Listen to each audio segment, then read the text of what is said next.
Hindi na kailangan pumunta ng ating mga kababayan sa Anti-Red Tape Authority upang magreklamo dahil inilunsad na ng ahensya ang mas pinadali at accessible na sistema para maabot ang mga serbisyo ng pamahalaan.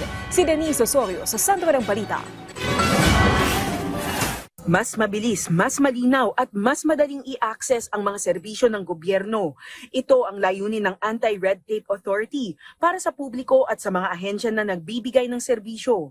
Sa pangunguna ng ARTA sa onboarding ng Electronic Complaints Management System at ang soft launch ng ART Dashboard, mas magiging organisado at dokumentado ang proseso sa pagtanggap, pag-review at pagresolba ng reklamo para maiwasan ang manual tracking at magkakahiwalay na workflows. Ito pong ating dashboard, together with the Electronic Complaints Management System, will be available po 24/7.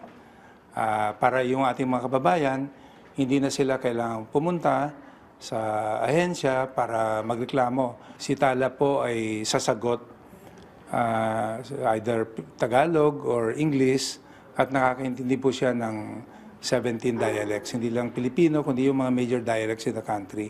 Sasagutin po niya to at sino mang magreklamo, ito po ay naka-record. Sa ngayon, 210 na ang naitala na reklamo gamit ang Tala sa eGov app.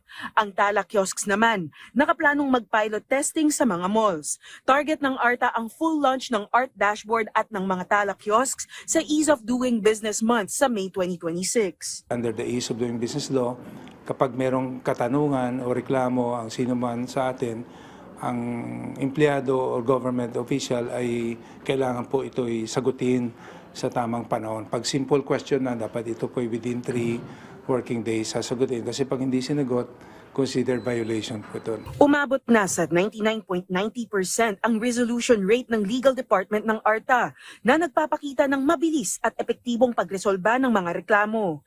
Samantala, pinagsasama na sa ART Dashboard ang lahat ng digital systems ng ARTA mula citizens charters, complaint management, regulatory simplification, business one-stop shops hanggang capacity building sa PRISM. Makikita kung aling ahensya at LGU ang sumusunod sa service standards at saan kailangan ng improvement para sa mas malinaw at mabilis na serbisyo sa publiko. Susi sa paglaban sa red tape at korupsyon, pagpapabuti ng serbisyo at pagpapalakas ng imahe ng Pilipinas bilang bansang handa sa negosyo ang ART Dashboard at Tala.